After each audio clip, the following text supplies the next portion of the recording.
So guys, this is another session of African Debates channel. And yeah, so my name is Charles and I will be moderating for today.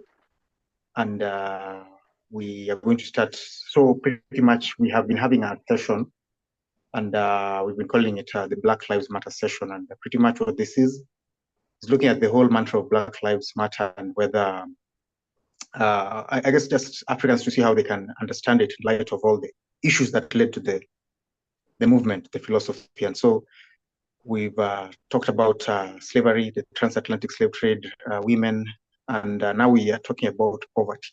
This is a really big issue in Africa.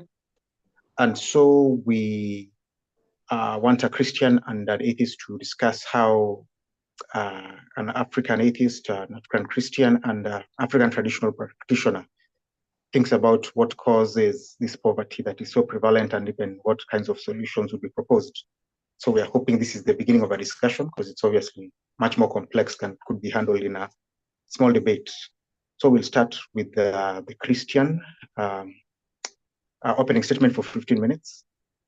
And that will be by Kevin. And so I will start timing him when he starts speaking so he can share. So Kevin, you can be able to just share.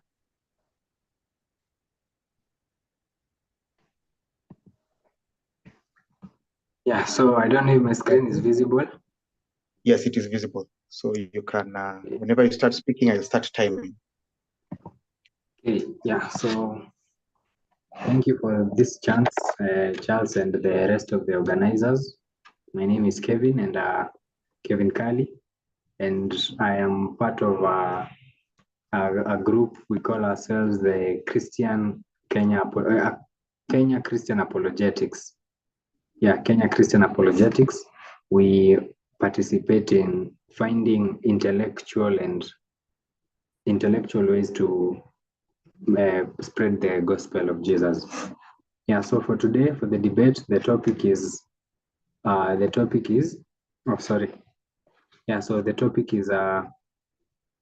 poverty in Africa and diaspora. So which worldview handles this issue of poverty better? The thing with poverty is it is a social issue and it is a real thing and it must be addressed by all the worldviews. Whatever you believe in, whatever you think about reality, poverty is something that if you are concerned about human welfare, then it is something you must address. So what are some of the causes that we have for this poverty issue that we have in Africa and the rest of the world? So the first one is human selfishness.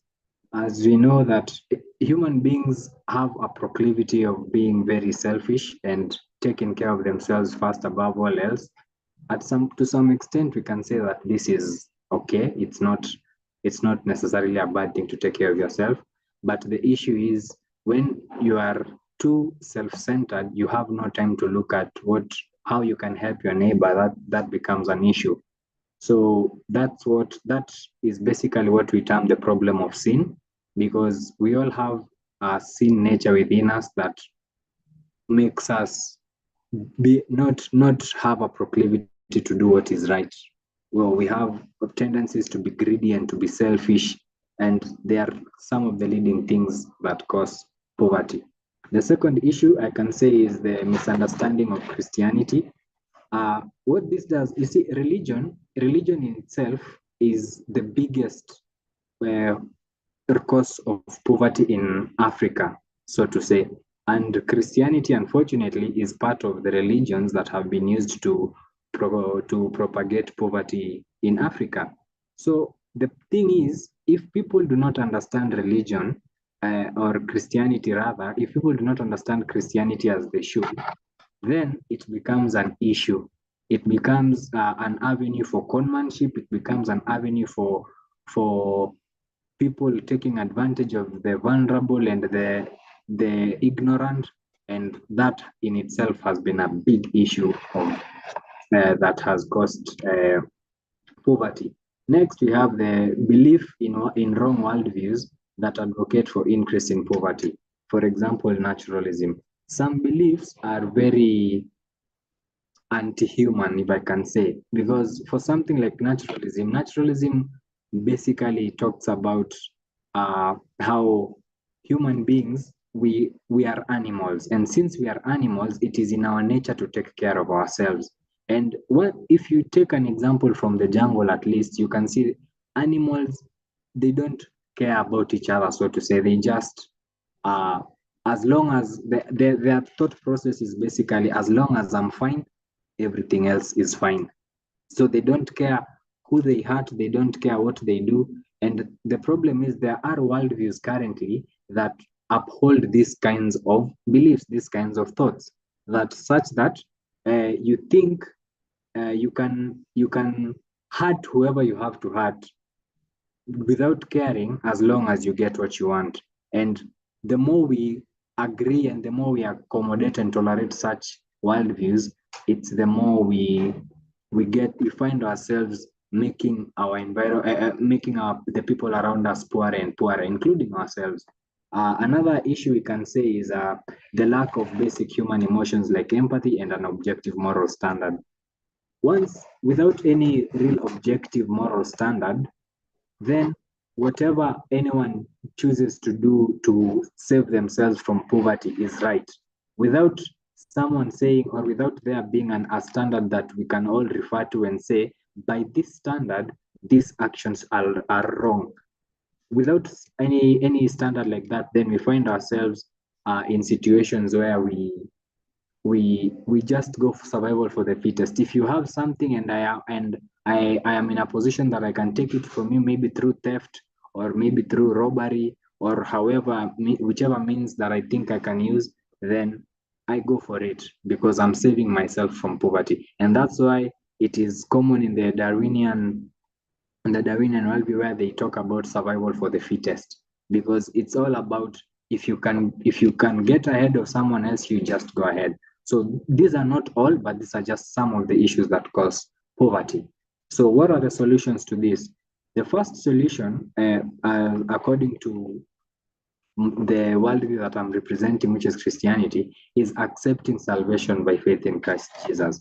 Because as I started by saying, we all have a problem with our hearts. And in fact, there's this saying that says, uh, the heart of all the human problems is the problem of the human heart. So that is where all the issues start. They start from our heart. And we can do nothing about the state of affairs in our heart if we do not have someone to come and change our hearts. And the only person who can change our hearts is the person who made them. So that way, by accepting salvation and receiving Jesus in your life and accepting salvation begins the first step of handling poverty, as well as other reforms, other social issues. Yeah, so the second thing is seeking right knowledge concerning religious matters. Little knowledge is very dangerous. When you don't exactly understand something right, the little knowledge you have can make you puff up your chest and make you think you are very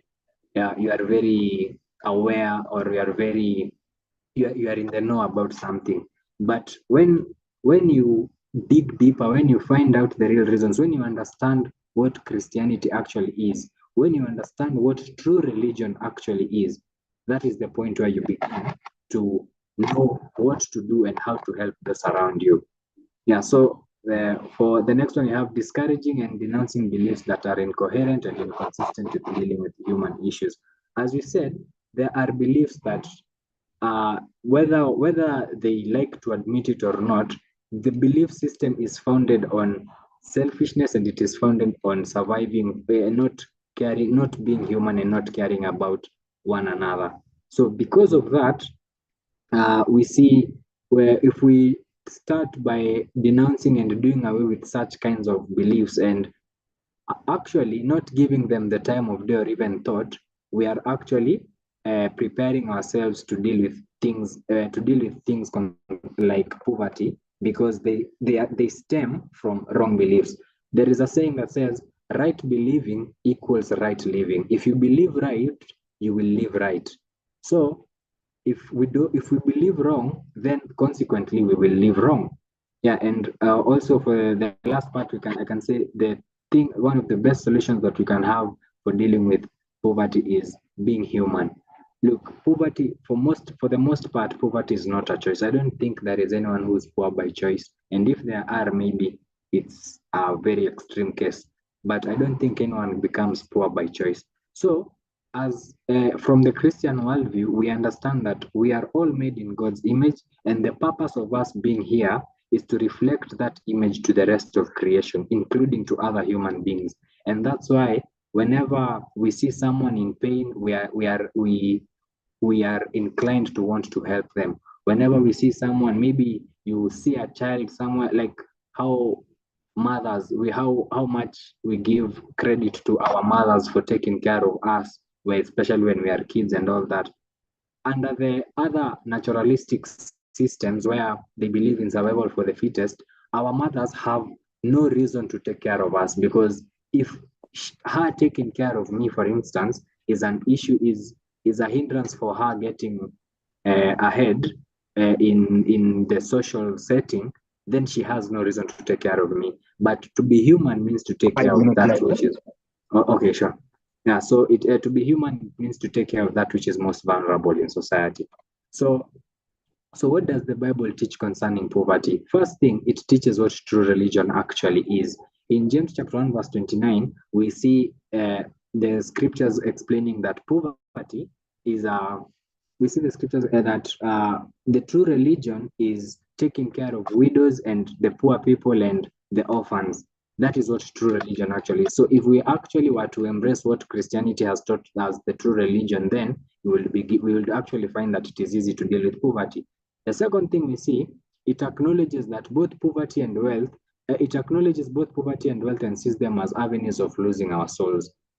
The Bible is, since the main message in the Bible is the state of our heart, we understand that not just poverty, but also being wealthy and letting wealth consume you can be a hindrance for you getting spiritual redemption.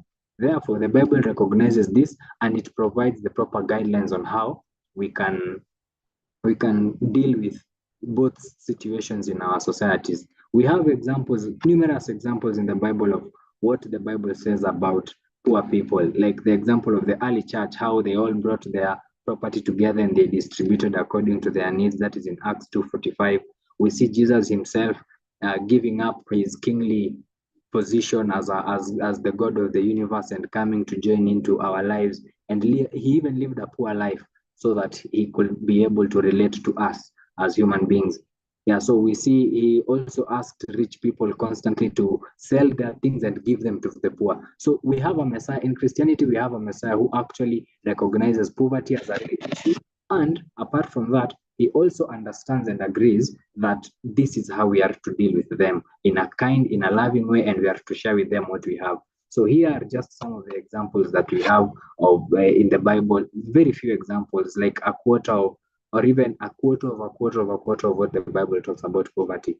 Yeah, and so in conclusion, the Bible is not a book on social reforms, but one of spiritual redemption. This means that we don't go to the Bible to learn how to make money. Because poverty is a problem, reading the Bible does not give you guidelines on steps on how to make wealth. So we don't, that's not how we do it. So for if you go to the Bible to find, it will teach you how to live with poor people, but it will not teach you how to make money. So understanding its context is paramount. So, and secondly, we have Jesus did not come to deal with poverty situation in the world, but he came to deal with the issue of sin.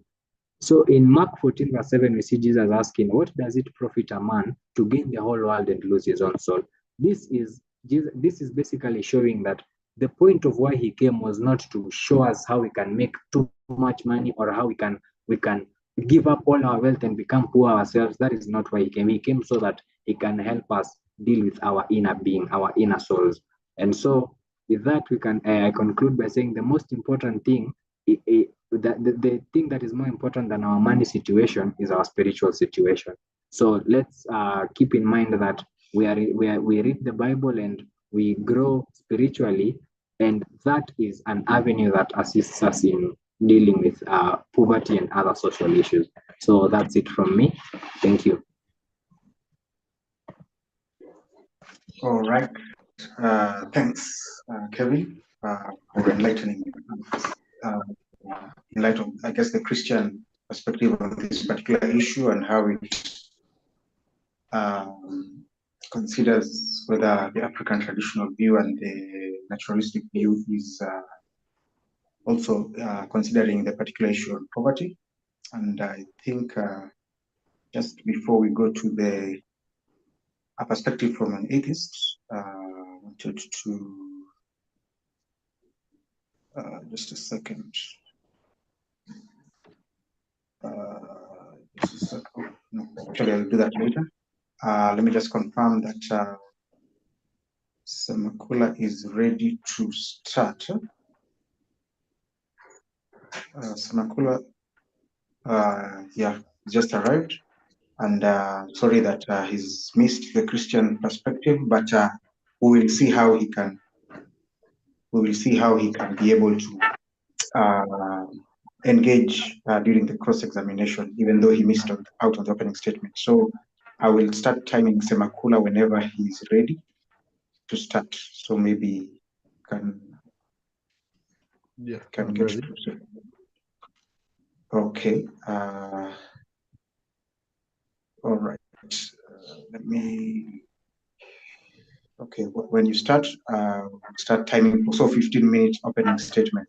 And so like now we are getting an atheist perspective on the issue of poverty in Africa and its diaspora, its causes and possible solutions, and whether a naturalistic way of understanding it is better than the African traditional one or the Christian one. So whenever you start, I'll start timing the 15 minutes. Okay. Well, sorry, I was a bit late for this, but at least I'm here. I'd like by saying that in a way, poverty in Africa is a multi-pronged problem. Whereas we in the naturalistic point of view tend to blame religion a lot of times for this, it is not solely or even the main cause of poverty in Africa. In this case, I suspect I am going against what I was expected to do.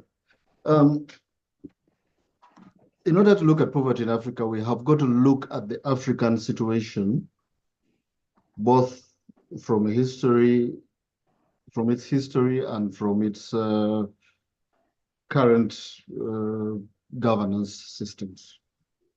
One of the problems that Africa has is that over the years, its systems have been built to channel wealth from Africa mainly to the West.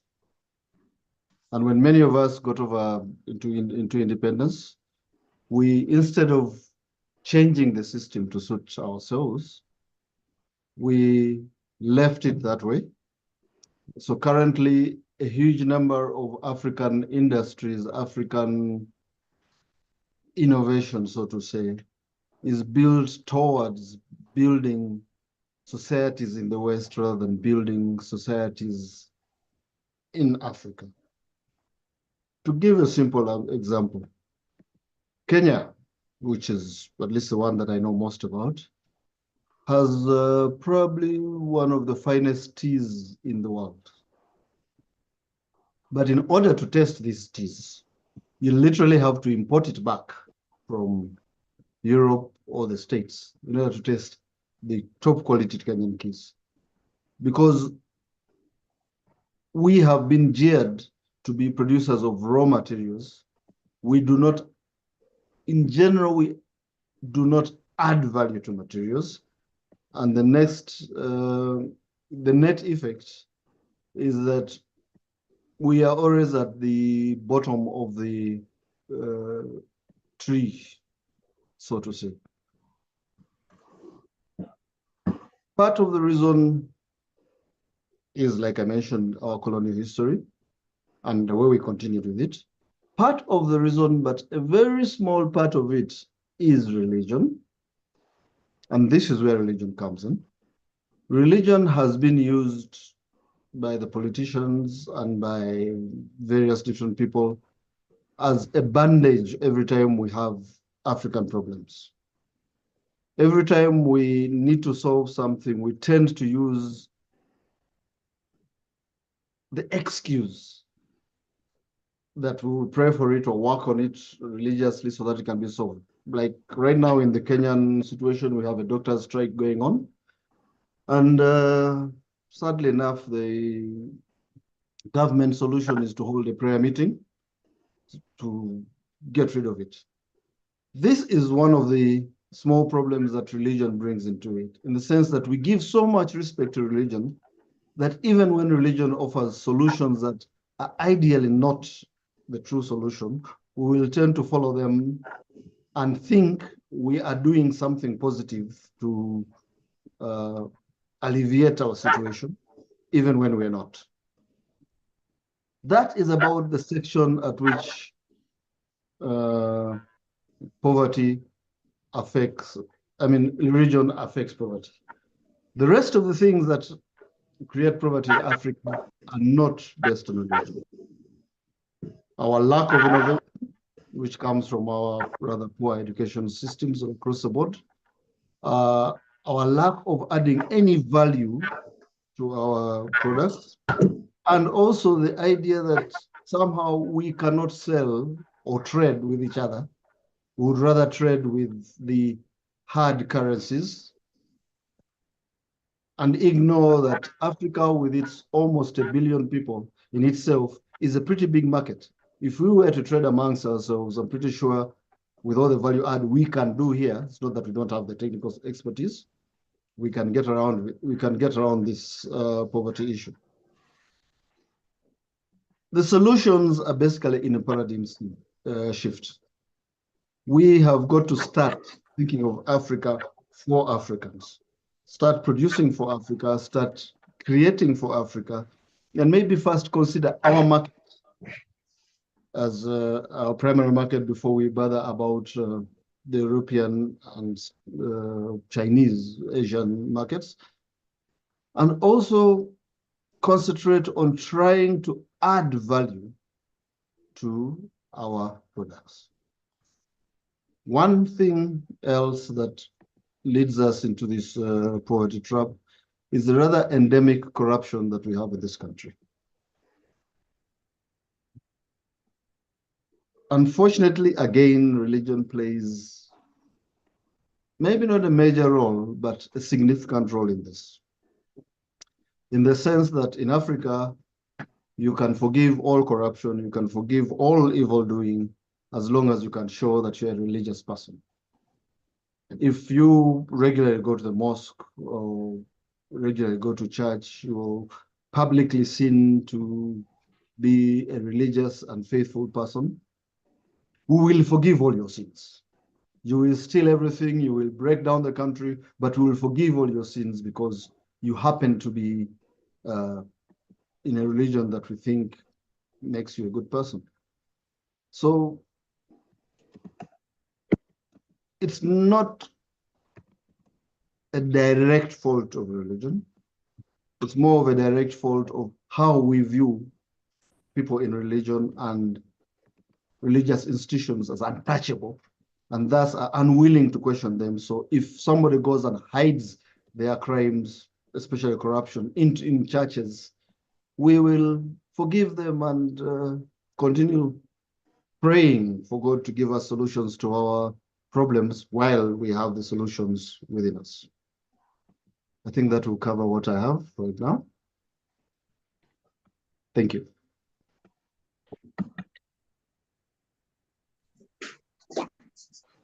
All right. Wow, that was very quick.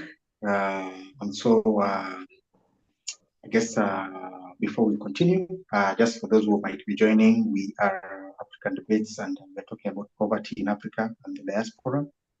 And pretty much just trying to understand what is constantly bringing about poverty in places where we hope Black Lives Matter. So that's why we are talking about Black Lives Matter. So like we're trying to see like what do Christians, atheists, and African traditional religious practitioners think about this.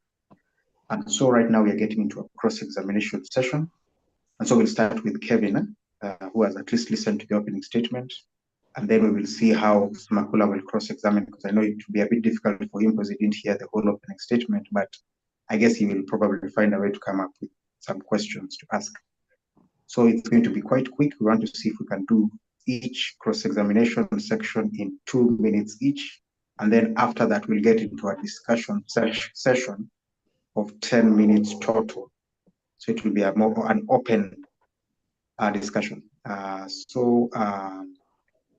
Kevin, if you are ready, you can unmute and show your video. And we can start the cross-examination. So I hope. Yeah, hi. I hope you can see and hear me. Yes, you can see and hear you. Okay, yeah, so thank you for the opening statement. I don't think I have many questions concerning it. My first question will be, the worldview that you represent, how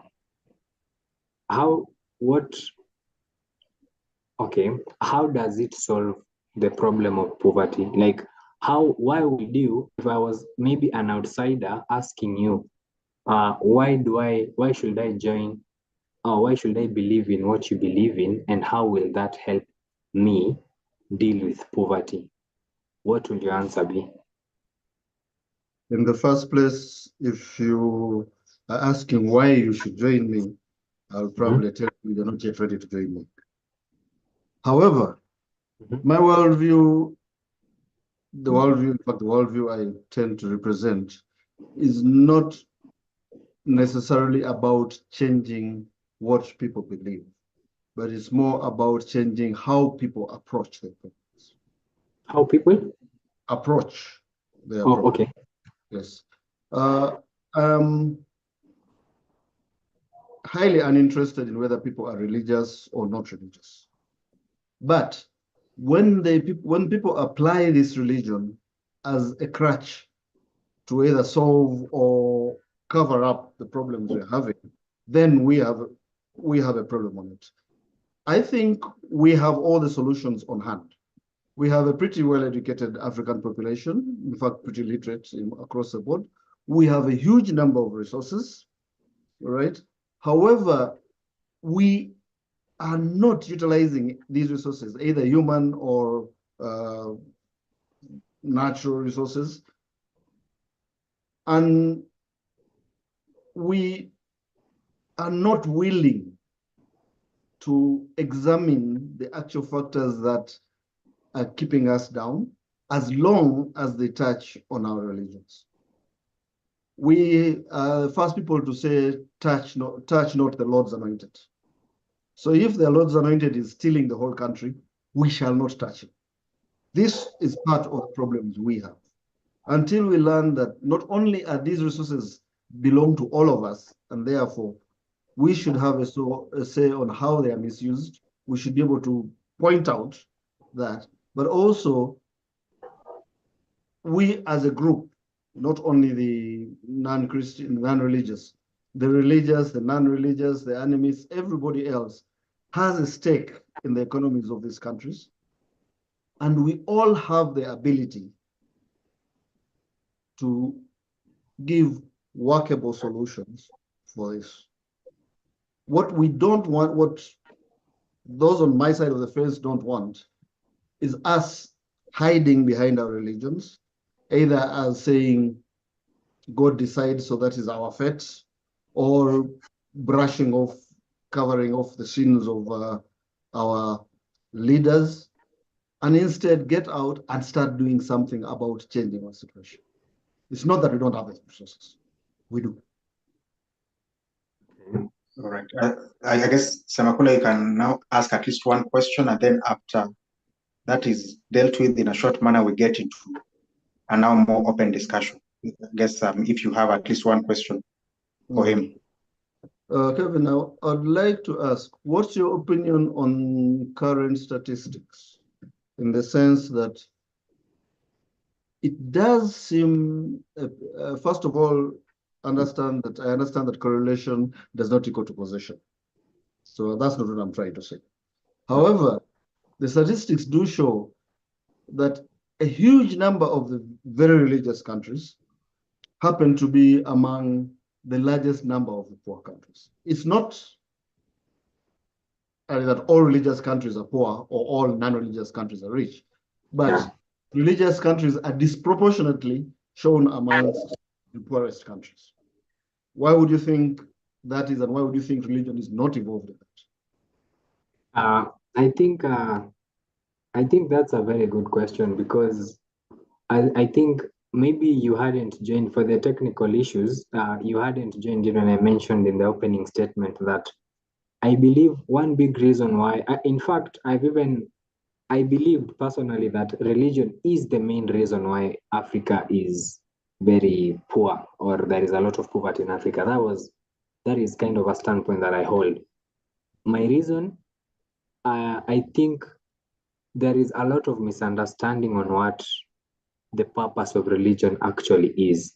And that misunderstanding is what has caused this massive, and not just on poverty, like we can dive into, maybe just because today we are discussing about poverty, but I bet in most of other social issues that you're facing, both in Africa and the world in general, it is the main reason is a misunderstanding of the religion. I believe if we all actually understood, or if people actually understood what religion actually is and what the purpose of it actually is, then it will be a game changer. Because we have, for example, here in Kenya, we have so many, I can call them cults, quote unquote, like the one that I think sometime last year, the Shakahola incident. That that is that is about people who they think that fasting, because for them it was about fasting, they think that giving up food is what gets them the spiritual redemption that they are looking for. But there isn't anything about giving up eating or stopping eating completely that actually supports that as a way to spiritual redemption. So that is an example of a misunderstanding that in religion that has caused a mass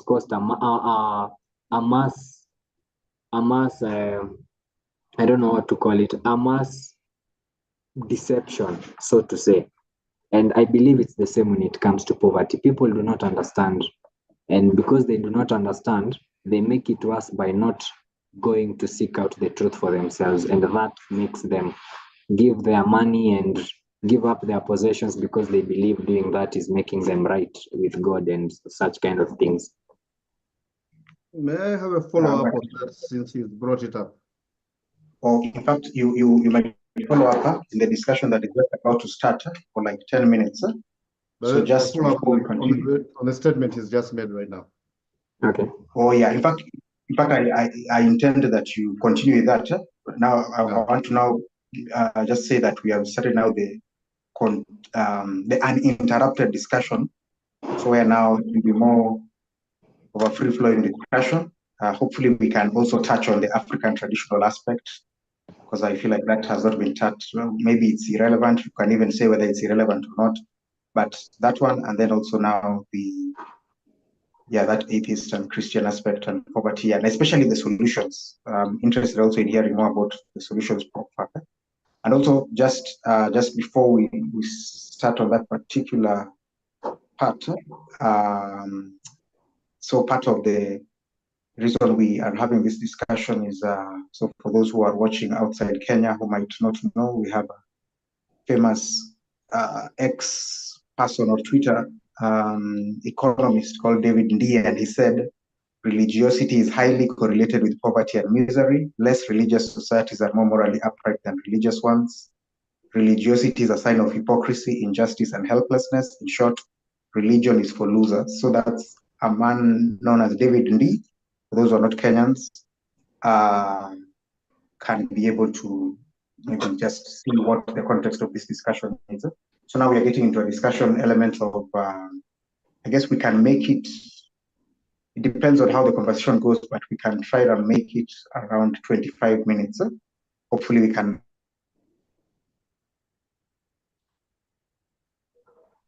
Is it me or has Charles disappeared? I think it's disappeared. Okay. I think we can start because delve also into the. Oh yeah. Oh, sorry about that, guys.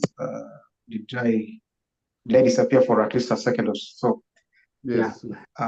Oh yeah, sorry about that. Yeah, so also we can be able to touch on the African diaspora aspect of it, like in African Americans, blacks in the UK, the Aborigines in the Australia, and so let's see how much we can cover. And also, I was wondering whether we can even look at the fact of maybe even the Christians and the atheists can't help in this issue. Also, we can also look at that. Maybe there's another element to it that can help. So that's a lot to discuss, and I think the 25 minutes following, we can be able to cover all that. So you can start anytime now. Okay. Kevin, there's something you brought up that sort of got me curious, trying to understand your point of view. So when you mention things like Shakahola, don't you think this comes from the rather elevated protected status that religion has in African countries, where the only thing you need to do is claim a religious reason and nobody would even question your motives or results simply because it's religion. That protected status that we give religion has led to such cults proliferating and succeeding, in spite of the fact, even when other people outside would see this is definitely not the right place to go. Yeah, I think it's true, and I think that's actually the problem. One of the main problems that I was trying to maybe bring across initially. It's true that there is this kind of, I don't know to call it reverence, or I don't know what to call it, but there is this kind of standard people view religious leaders with, that it sometimes doesn't really, for me anyway, I don't really understand why they go that way. The reason, I think it's because as I said, I don't think many people understand exactly. I don't think many people quite put in the effort to understand the reason for the religion, or why it is, or why things are the way they are. And for sure, for us who believe in God, I think it should be a starting point for us to ask ourselves, if, okay, fine, I do believe in God, and this situation appears to be this way. The question then should be, why is it this way? But people, I don't know who told people that it is wrong to have questions, or it is wrong to try to understand things concerning religion and spirituality and all that kind of stuff. So that is what makes people, the moment a religious leader or someone who claims some religious authority says something like, from today, this and this should not be done, they follow it without question. But I don't even think the worldview I represent is that way at all. In fact, the worldview I represent, Christianity, I believe it's against that. It's more like you go where the evidence leads, so to say. You follow something, or you believe something because you have a good reason to believe it, not because you are supposed to believe it for no good reason. So yeah, so I think that's what I would say concerning that. Okay, and given this, you're actually having it a bit different, as based upon most people I see. Given this, what changes do you think could happen in our religious sphere to allow us to actually make such things go away and allow us to actually do something else about it? Okay, I think one of the changes that we can make is having people teach the right things. I mean, for example, and this is kind of the part where it breaks my heart, where I see groups of intellectual people do not put in the time and effort to study these matters as much as they put into other academic material. Like, for example, you might have maybe people focusing on the scientific aspect of things and studying things like maybe I mean we have people who have studied important things and big things, but studying political patterns, studying economic patterns, and all that kind of stuff. And these are bright people, people who have shaped entire economies of countries and all that. So for me, I think it is better, and it will be better if the intellects also gave thought to this spiritual and religious matters. Because once we get to actually understand, especially Christianity, once we get to, because I believe Christianity is the most misunderstood and the most misrepresented worldview in the world. I believe people see it as something that it really is not. And because they have not invested the right time to actually get to understand it, they end up throwing it out, throwing the baby with the bathwater, because it looks like, on face value, it looks like it is the cause of our issues. But here we have some people like myself who believe actually it is the solution to some of these issues that you're facing, you know? Yeah, actually, that's the question a lot of us on the other side of the fence keep on asking. Mm-hmm. What solutions does religion offer to this? Okay, I know it offers solutions to your spirituality and the rest, but let's look on the material side. What solutions does religion actually offer to the material well-being, the alleviation of poverty, human rights, liberty, and all those things? If you would ask from the major religion groups, it seems religion doesn't offer those solutions, actually. But okay, you're right. we hear it from a religious point of view.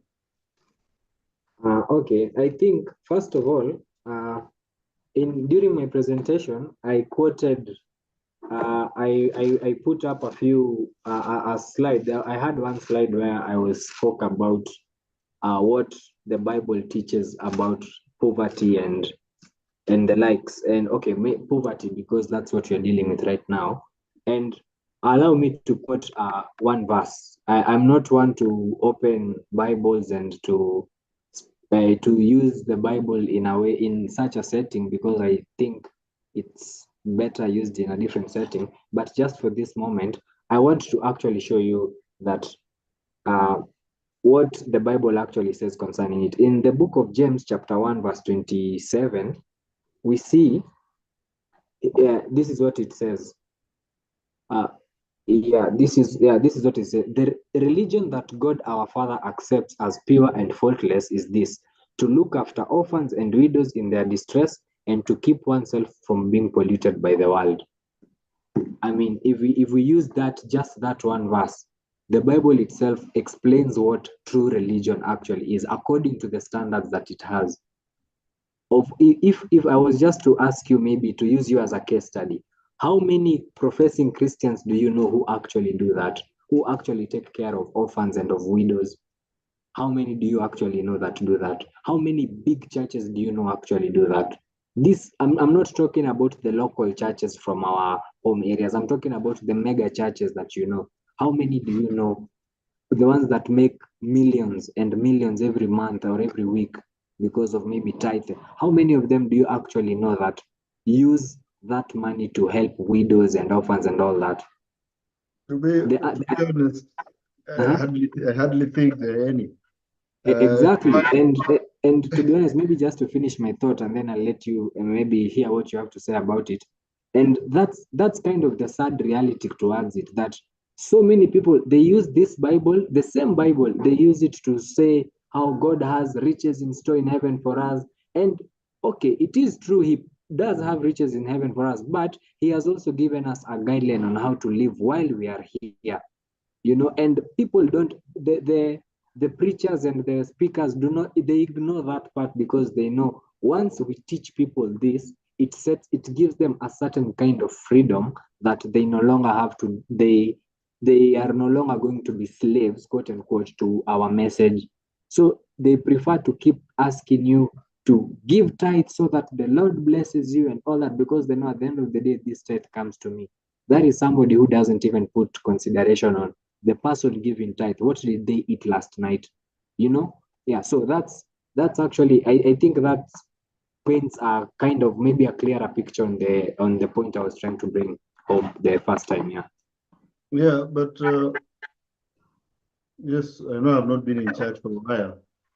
However, Mm-hmm. there's a very common theme amongst not only the millennial churches, even the mainstream churches, where they Mm-hmm. quote verses like Luke chapter 6, I think it's verse 20, 20, Mm-hmm. something about blessed are you who are poor, for yours is the kingdom of God. Yeah. And it's used a lot to encourage us to stay poor, Okay. because in that poverty, we are on the way to the kingdom of Mm-hmm. God. Okay. Right? Uh, Yeah. it's very common use. Also, the Beatitudes, the Sermon on the Mount, Uh-huh. it mentioned a few things about how the poor are blessed and the meek will take over the Mm-hmm. earth. Mm-hmm. Not only our leaders and Mm-hmm. our religious leaders Mm-hmm. tend to use such verses to Mm-hmm. sort of make us feel that this is our fate on earth, and let's just Mm-hmm. rest. When we go to heaven, we will become rich again. This is a prevailing thought across. We, when you hear tales of things like how much it is easier for a poor man to enter heaven than a rich man to pass through the eye of a camel. These are the common verses that are taught in Africa, other than the current prosperity. I wanted to use a very bad word for them, but yes, the current prosperity guys. Uh, Mm-hmm. there is a lot of the feeling that being poor itself is noble and holy and pious, and it's one of the things that will take you to heaven. Statements like, if you follow me, give out all your things, right? Give out all your things to the poor and then follow me. You know, we glorify poverty. And in effect, we also glorify, therefore, not doing anything to get out of this poverty. And maybe if I can say something concerning that, I think, and now I think you've actually come to, I believe, I think you did understand me before, but just for the sake of emphasis, I think you actually brought out the point I was trying to make initially, that the fact that those are the verses that people use and those are the most common verses. Like for someone like you, you've said you've not been in church in a while, and yet those are the verses that pop right into your mind the moment you think about this poverty issue. It shows that those are the most prevailing things that are spoken about. But are they really what we are being taught? Are they really what Christianity actually teaches? I would like to use an example with the last verse that you quoted, where it says, I think it is from Matthew 6:33, where something concerning give seek first the kingdom and the righteousness, like where it says, the one that encourage, you said it encourages us to do nothing. Because like how Jesus said, for example, look at the birds of the air, they don't toil and yet my father feeds them. And so that means he's going to feed you when you don't do anything. But even if you actually put a bit of thought into that, those birds that God in heaven feeds, do they sit in their nest the whole day and food falls down from heaven? Or do they actually go out and find food? You know, so the fact that people ignore this initial bit where these birds, yes, God is going to feed them, but He's going to feed them because they are out there trying to find something to eat.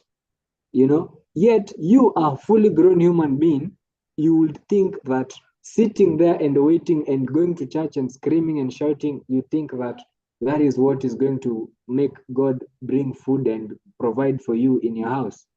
It doesn't really make sense. And because these leaders see that, they take advantage of it. These religious leaders, they see that, they take advantage of it. They keep asking you to give and you will see what the Lord has done. But really, that's actually not what is being asked. You just need to put some thought into what you're reading. Yeah, so that's, and maybe if I could ask you one question, because I think I would like to know your thoughts concerning this.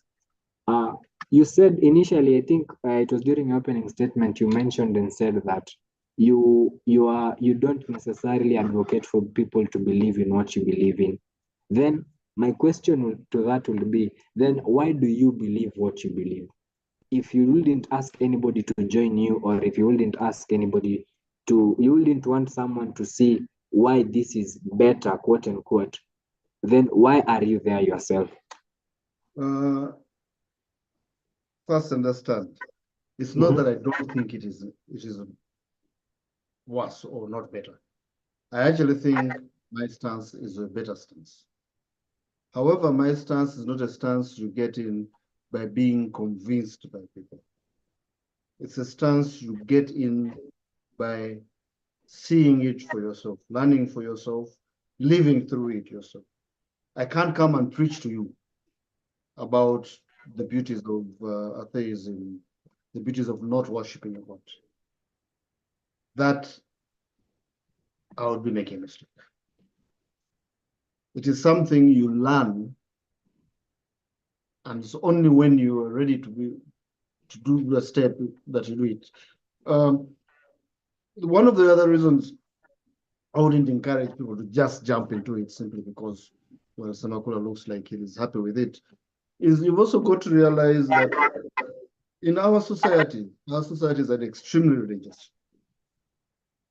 Being non-religious, in many cases, can be detrimental on your social and even economic side. I have lost business when people discovered I'm an atheist. Yes, there are some people who don't care.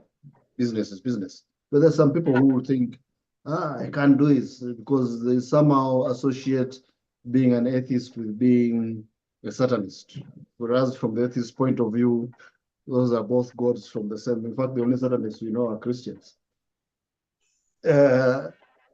So it's not an easy job in a religious society like this.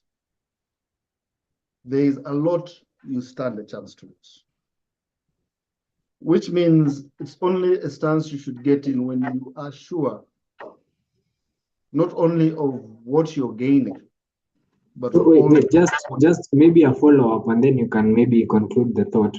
So you mean that you hold a belief system that nobody really asked you to join it. You are the one who, how can I say this? You are the one who decided to become that without any external influence, or exactly what type of knowledge did you receive or do you have that makes you believe this is the right place or this is where I should be?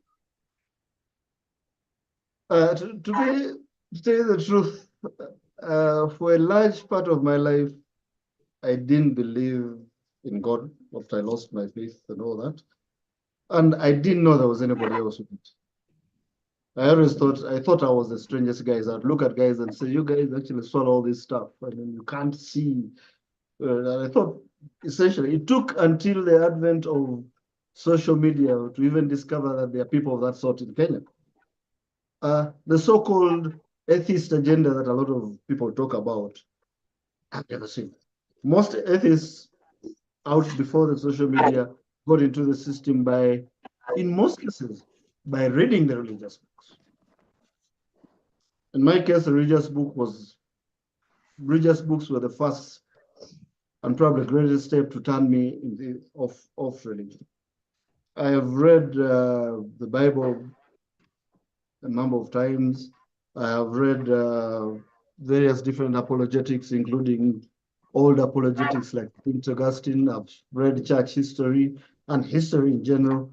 So my stance was driven out by what knowledge that I came with. I only learned of others later. And in fact, most of the atheists I know who got in through their learning, what they learned, what they experienced. And yes, now with the new fads on social media, yes, we now have what I think what I should call the true atheists, those who got in by being influenced by Dawkins and the Three Horsemen and the famous president of atheists in Kenya and so on and so forth. But for most of us, that was not how it was. We drifted out of religion. We did not learn that you can drift out of it. But the very idea that you can drift out of religion was foreign to us because we were brought up in religious societies. Everybody around you is religious, or at least it tends to be. So the very idea that you could be out of religion was not anywhere but it happened. And so if have you ever considered that maybe you are, I don't know if wrong is the right word, but have you ever considered if maybe you are wrong in drifting out of it? Like, or are you in a place where you think it's a decision you made that you wish you had made sooner, so to say? I actually wish I had made it sooner. Yes, that is true. I don't live in a world of certainties. One of the reasons that got me out of religion was religion's claim to the truth, even when it flies against the evidence in front of it. I don't lay claim to absolute truth. And if I can be shown the truth of religion, yes, maybe I'll get back. But to date, I'm not seeing anything that would make me want to get back. I've seen a lot of Western atheists who are going back to what is called cultural Christianity. But then these are people who came from a culture that was Christian. Yes, you can understand why I would want them. But for us who came from an African culture, the very concept of cultural Christianity doesn't exist. You're either a Christian by faith and an African by culture, or you're not a Christian, but you're still African. So 3 minutes left to the discussion. in that direction, we are not likely to go. Pardon, Charles, what are you saying? 3 minutes left to the discussion. And also there's some audio feedback. I don't know why. Oh, okay. So. Yes, somebody has something around you. However, there's also one thing now that I've mentioned African culture that I needed to talk about. Africa had viable economic systems, different from our now new Western capitalism or Eastern communism. They were more of a socialist community where the village looks after everybody in the village, not the Eastern communism kind of thing where the state looks after everybody, where everybody in the village had the spirit of Ubuntu, and they took care of their neighbors, regardless as to what status they're in life. The rich would help the poor would also help working with the rich. Children were part of the whole village. So a child will not starve if there's an adult who has something to eat. So a lot 1 minute left, huh? I think a lot of that culture, I think, would have helped even in our poverty alleviation, that coming together to build each other, as opposed to the current, conflicts where we are trained to fight each other to get together. Yeah, I think it's interesting you've mentioned the African traditionalists and how their economic systems of taking care of the poor people and the children was very effective compared to much of what we have today. But I think it is also equally important to note that they were not they were believers, so to say. Okay, they may not have been Christians because they didn't have the concept of Jesus Christ, but they did not necessarily, they were believers in God. They were believers in a superior, higher creator. And I think that's why I think coming from a position where it is difficult to coming from a position like yours where you don't necessarily believe in a supreme being, I think it becomes difficult to quantify why such things like what the African traditionalists did was considered good, or why it was good for them to do that. I think because I think for such a setting, the fact that they knew there is something above them that holds them accountable is what kind of made things easier for them to do things the way they did. Let me correct you a bit there. Africa had multiple societies, and not all of them had a belief in a supreme being. However, the large majority of them had a belief in helping each other, even those which believed in multitude of beings, those which believed in only spirits and did not believe in any major thing. They had multiple things. But a common trend still seemed to be that the group takes care of itself, even with these diverse beliefs. All right. So it's not that all African societies had Mwenyenyaga or whoever above them. Some didn't have that. Had more local spirits, the spirit of light, the spirit of the forest, of the trees. But that Ubuntu-ness seems to have been a more common theme across the whole of Africa than. Makula can have the last word here as we finish the discussion. So if Makula can just finish up on what you were saying, and then we get to a Q&A section. All right. Or you've already finished that? Oh, okay. The main thing that I look like we need to do to alleviate our poverty things, two main, actually not one thing, there are two main things.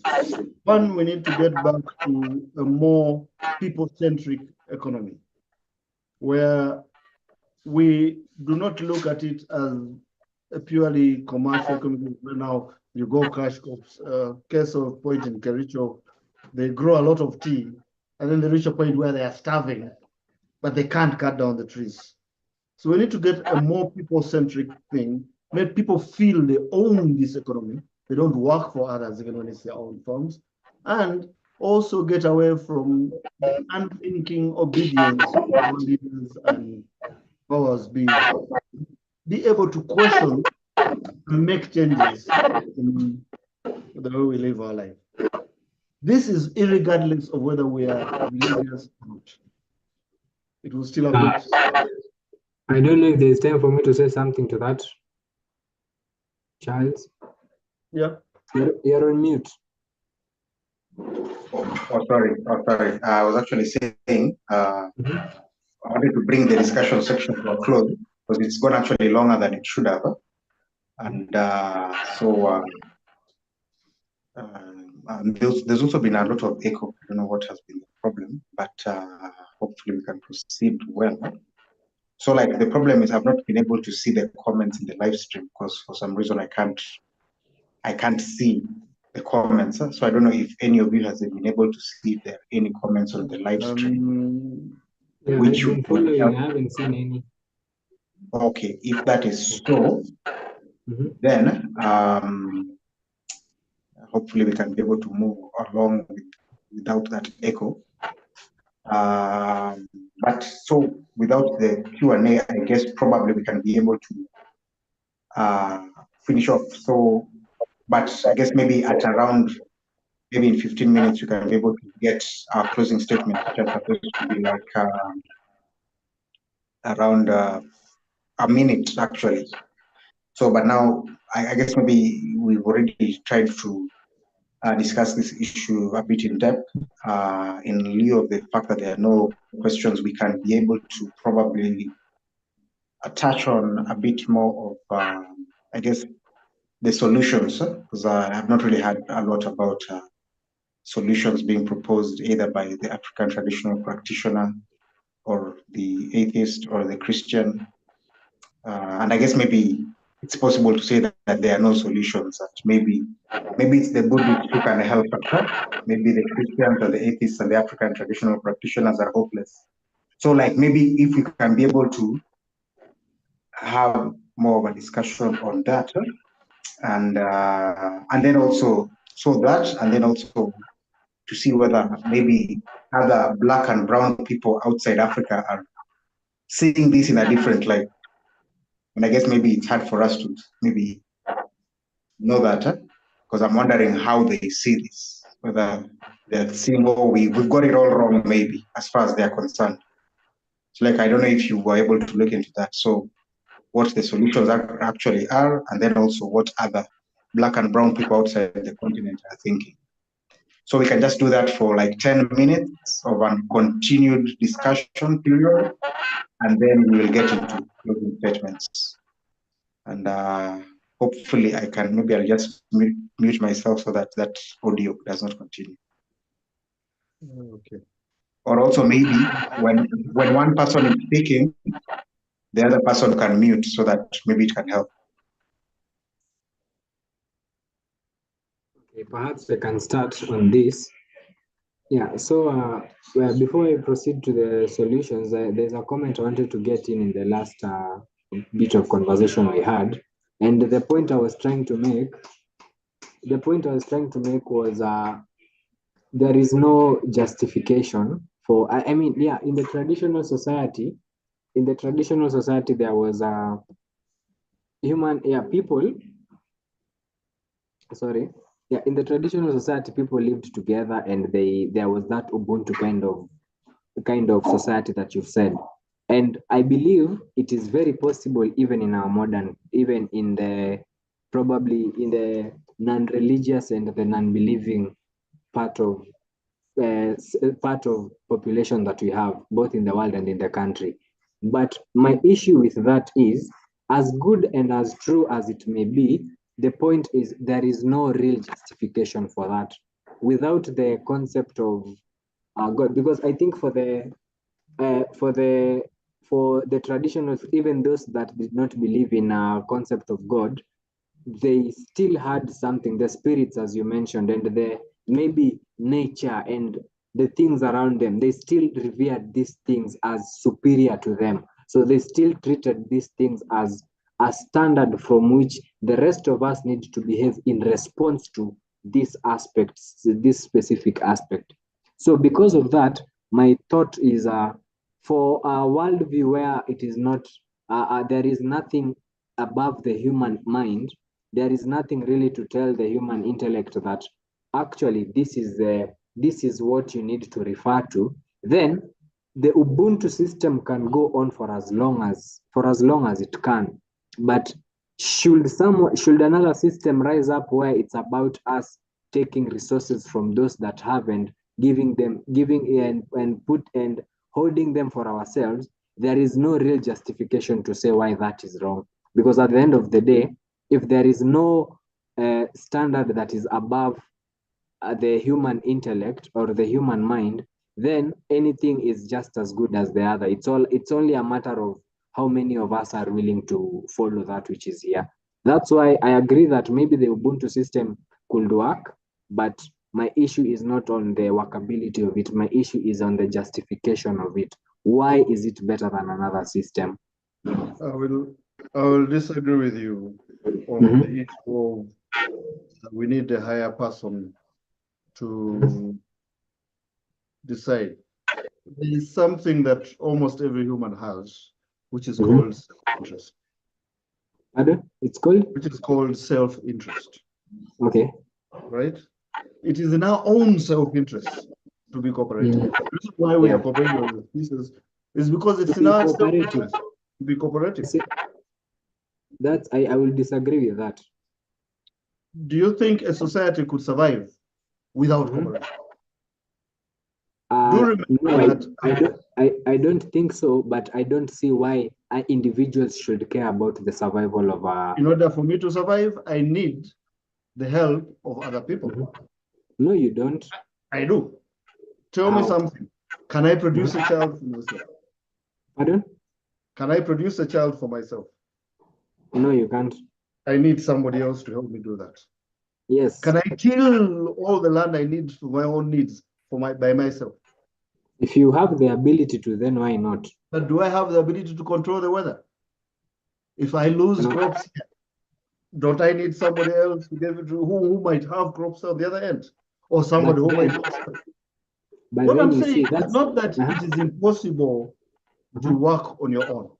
I'm saying it is better in your interest to work with a group.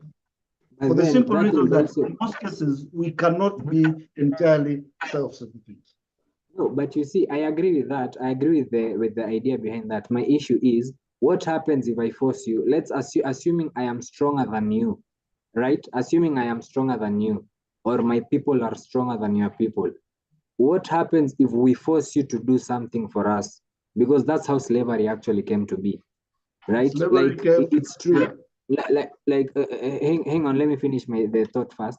Like the idea is, it's true, no human being is entirely self-sufficient, but remember, we are discussing about how we can make living together better.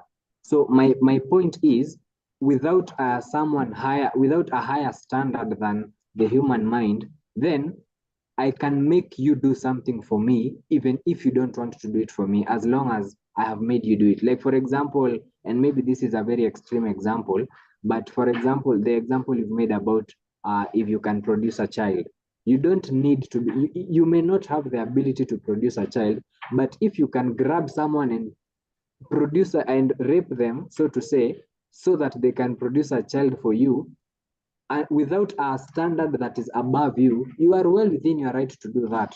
And that's why I'm talking about it's the problem is not the workability, it is the justification of why something should be the way it is. Again, you again ignoring human nature in your statement. Let's take your extreme example. Mhm. I can rape her, and so she can get a child. Mhm. What stops her from getting rid of that child before it is born? Do I The have control over that? probably the resources. What resources?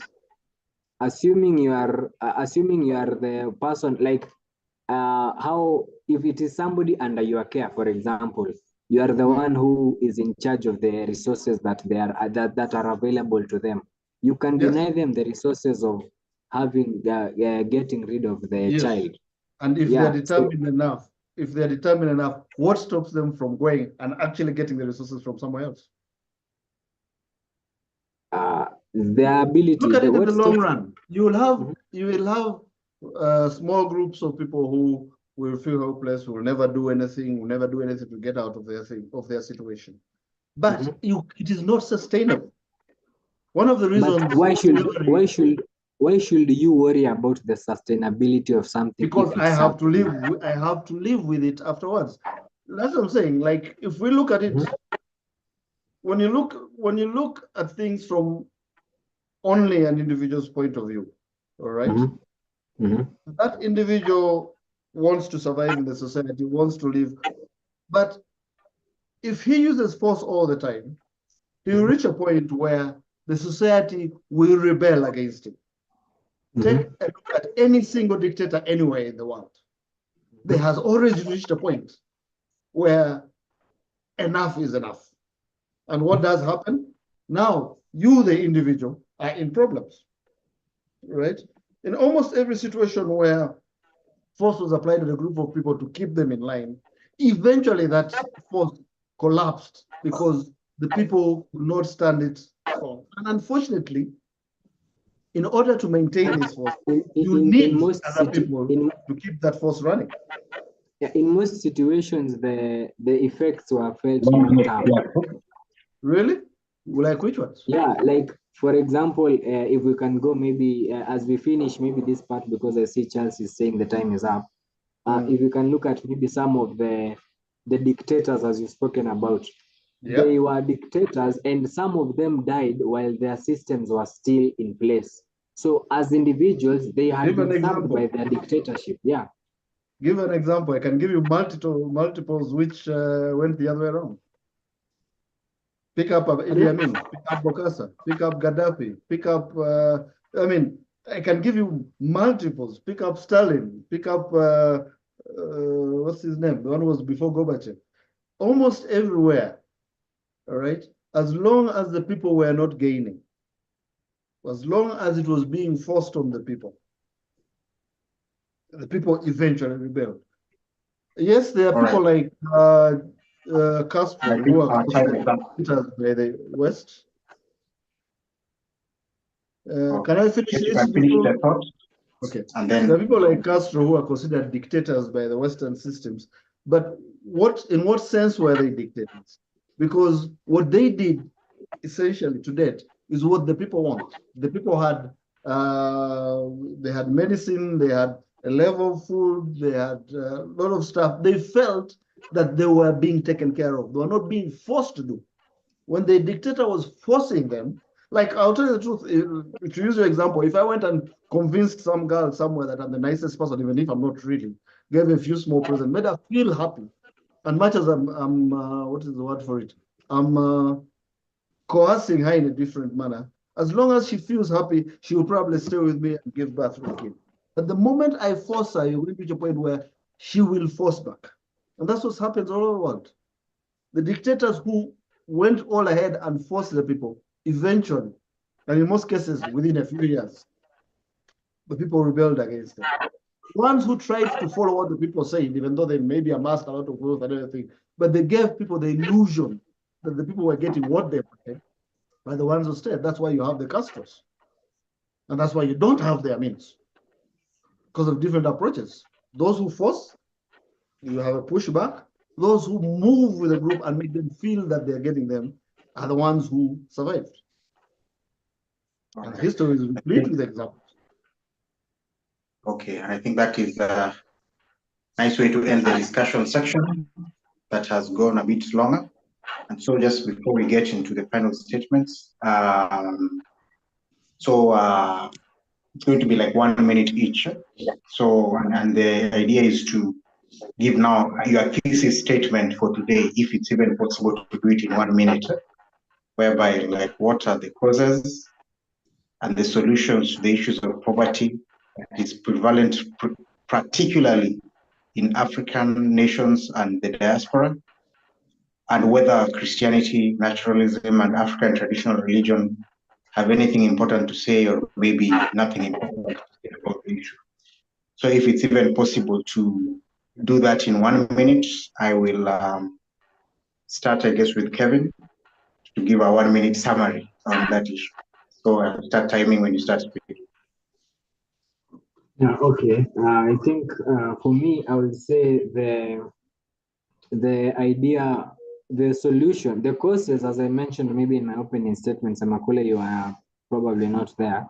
The two main causes I can basically say I identify as the causes of this situation is the human selfishness, our proclivity to only want to look after ourselves, and the misunderstanding of Christianity, which I believe is the solution to this.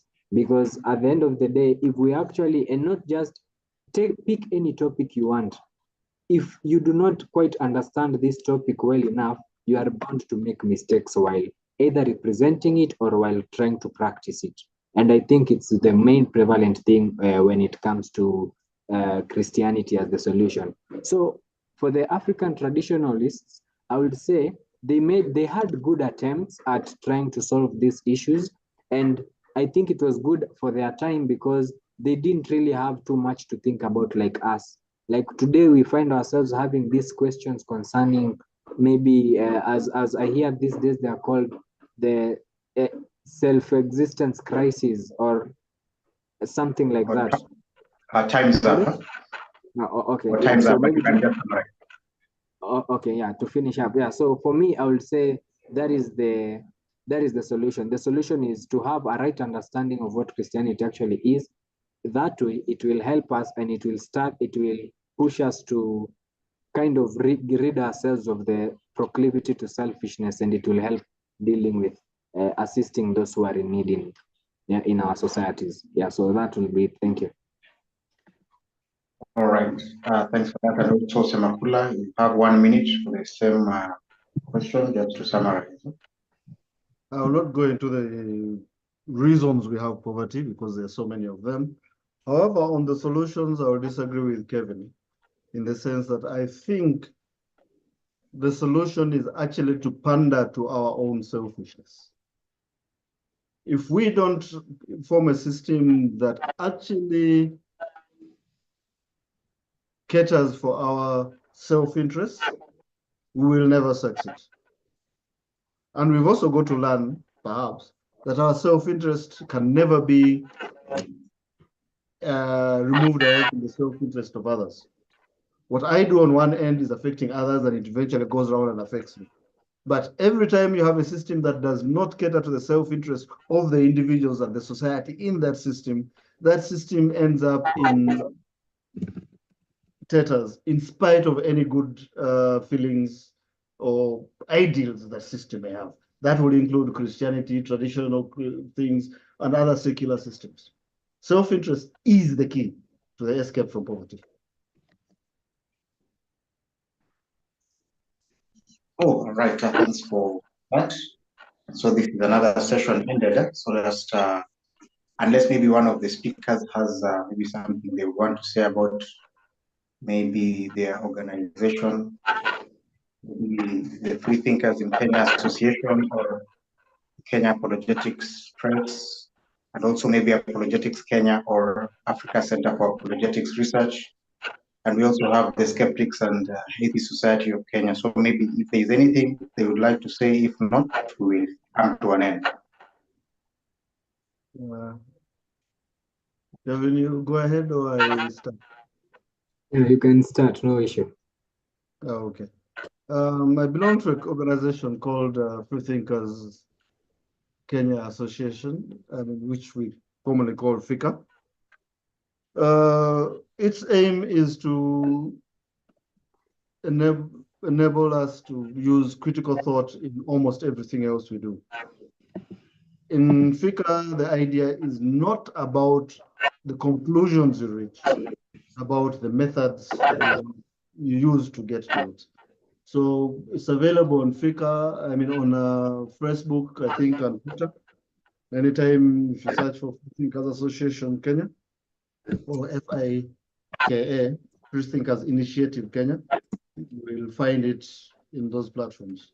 And then I can also be reached on czeme.ke, which is my personal organization doing a lot of other things. Thank you. All right, thanks, Makula and Kevin. Yeah, for me, first, I'd like to say thank you for an insightful and nice discussion with Semakule, and for you, Charles, for being a great host and for giving us time to articulate our thoughts. Also, I belong to, as I said in the beginning, I am a member of the Kenya Christian Apologetics. We do not have any social media followings or all that because we are mostly meet physically. And if anyone will be listening and would like to join that, I will be sharing my contacts maybe later or on the chat box. That way you can reach out and we can invite you to our next meeting. Apart from that, I think it is more of a routine for me to say that I am a born again Christian, and I have Jesus as my Lord and Savior. And yeah, and thank you for the wonderful time, and I hope we can have another one sooner or later. All right, so you will, thanks for that. And I guess Kevin put his details maybe in the YouTube live stream for those who want to contact. And then also, I am personally part of Apologetics Kenya, and Apologetics Kenya is on all socials. So you can look up at so many things that have been done since Apologetics Kenya started on all the socials, and also the Africa Center for Apologetics Research also is on all socials, and you can look up and see what they're doing. Apart from that, I guess we can come to an end, and I see you in the next discussion. Have a good evening. Yeah, thank you. So I guess we can log out and then end the stream.